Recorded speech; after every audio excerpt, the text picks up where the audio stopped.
La bête de l'Apocalypse, toujours dans histoire d'Apocalypse, la bête de l'Apocalypse, un royaume et son chef.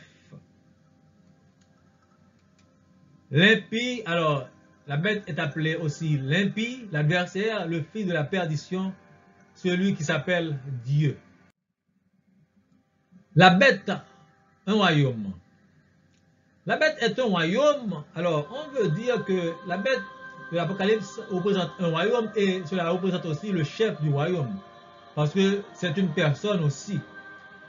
Si on dit que la bête que je vis était semblable à un léopard, ses pieds étaient comme ceux de nous et sa gueule comme une gueule de lion, le dragon lui donna sa puissance et son trône et une grande autorité. Daniel 7, verset 23 à 24 a dit que il y avait un quatrième animal et ce quatrième animal était un pays, était Rome. Ce que veut dire la bête pouvait être un pays, pouvait être un royaume. Et de même que la bête est aussi une personne, le chef de ce royaume. Et Apocalypse 13, verset 1er, et la bête que je vis avait 10 cornes et 7 têtes. Et sur ces têtes des noms de blasphème. Ce qui veut dire que la bête, ici, est un royaume et la bête a 7 têtes. 7 têtes, ce sont les 7 royaumes qui avaient déjà existé. Et ces 7 têtes, ce sont 7 montagnes en Rome sur lesquelles ce dernier royaume, ce dernier empire, donc, est assis. La bête est une personne. De même, il lui fut même permis de faire la guerre aux membres du peuple saint et de les vaincre. Alors, la bête agissait comme une personne.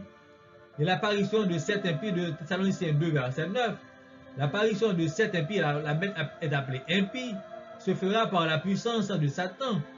Et en Apocalypse, Satan a donné sa force, le dragon a donné sa force à la bête.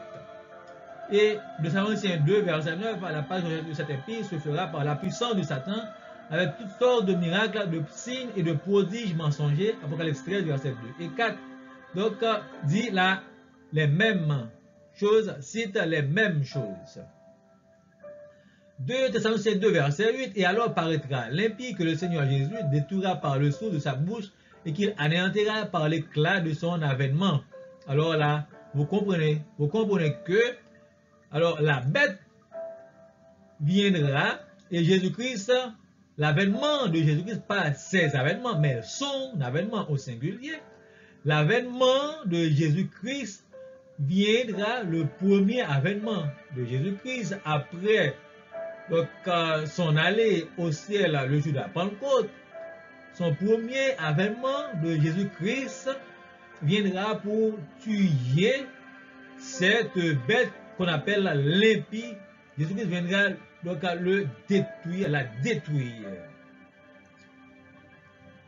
Et ainsi, je vis, Apocalypse 19, verset 19, et je vis la bête et les rois de la terre et leurs armées rassemblées pour faire la guerre à celui qui était assis sur le cheval et son armée. Alors la bête va rassembler les armées du monde entier pour combattre Jésus-Christ quand Jésus-Christ aura à venir. Et ainsi, mais la bête fut prise et avec elle le faux prophète.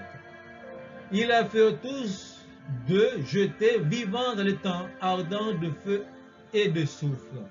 Les deux, et la bête et le faux prophète, c'est-à-dire, alors, la partie argile de l'alliance en fer et argile, c'était le faux prophète, cette seconde bête de l'Apocalypse qui vient de la terre et qui faisait tout ce qu'elle pouvait pour la première bête selon leur alliance. C'était la bête vassale, la seconde bête.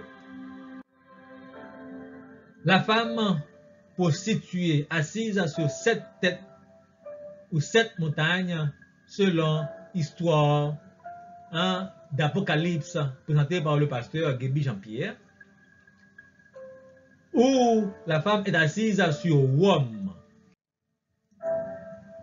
La femme prostituée, je vais te montrer le jugement de la grande prostituée qui est assise sur les grandes eaux, c'est-à-dire beaucoup de gens, beaucoup de peuples. Ils me rassemblent en esprit dans un désert et je vis une femme assise sur une bête écarlate, la bête écarlate. C'est-à-dire, c'est la bête qui a les 7 têtes et 7 montagnes et 7 empires et 10 cornes.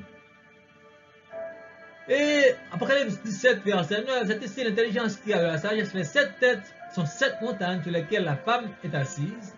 Les 7 montagnes, on les connaît déjà.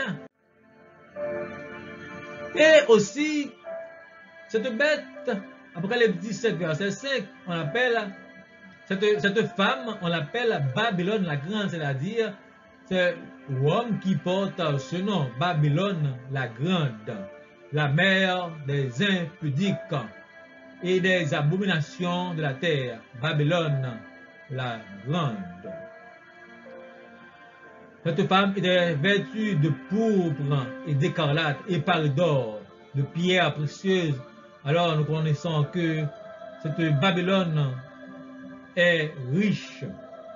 Si c'est Rome, Rome est riche de pierres précieuses et d'abominations qui remplit toute la terre de ses abominations et de ses impuretés. Et ainsi, l'alliance en fer, argile, bête, Rome, prostituée, femme. C'était l'alliance qui était formée.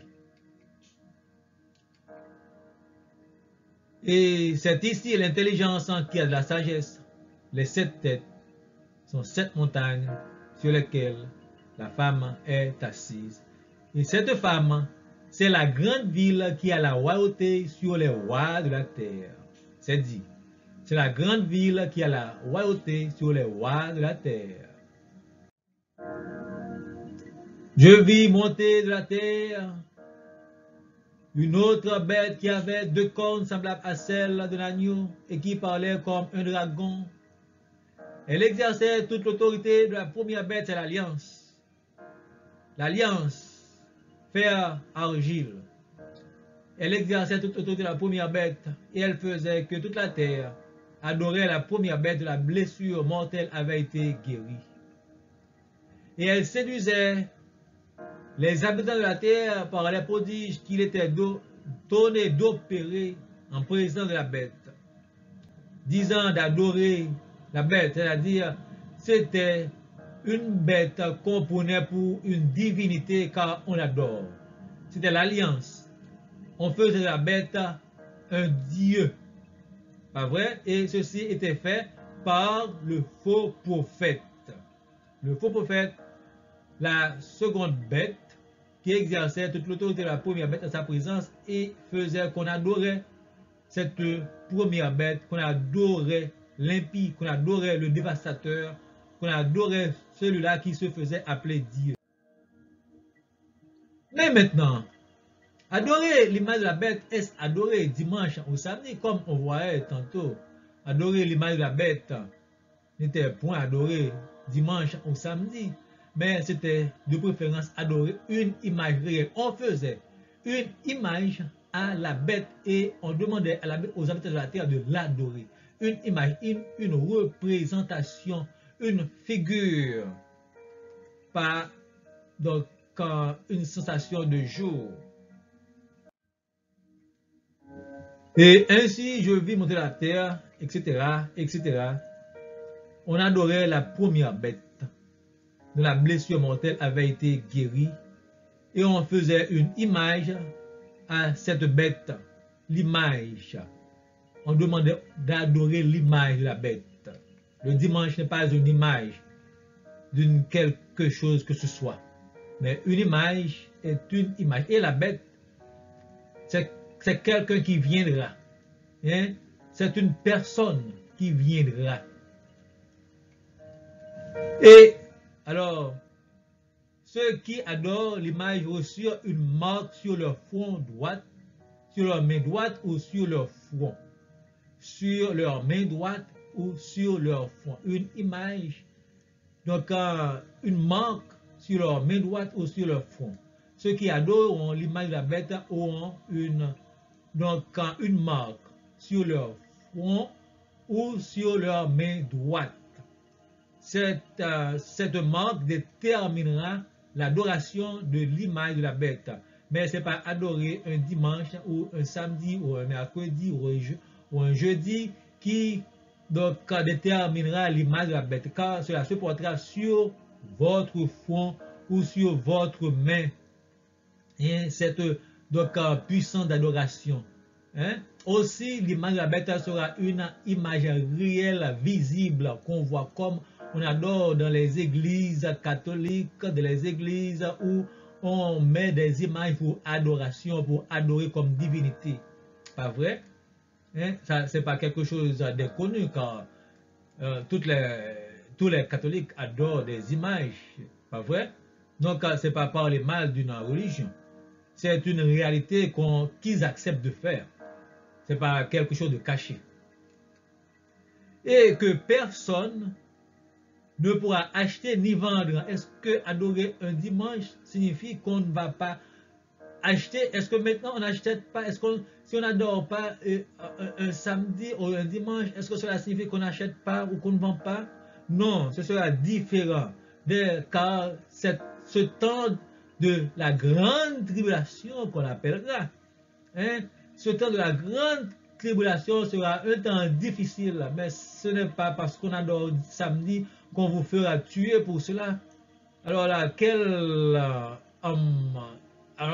quel message avait dit cela? Je ne sais pas, moi, quand bien même c'est pas écrit dans la Bible. Je ne sais pas si ce message pourrait être vrai, mais moi, je ne parle que de ce que je vois écrit dans la Bible. Mais parce qu'un prophète aurait dit, moi je ne suis pas un prophète, mais un théologien, pas un prophète. Et je ne suis pas les prophéties des gens, mais la prophétie de la Bible. Les prophéties des gens sont des trucs qui peuvent avoir des erreurs si c'est éloigné de la Bible. Peut-être la prophétie des gens pourrait être singulière par rapport à une portion, par rapport à une entité, mais pas une généralité.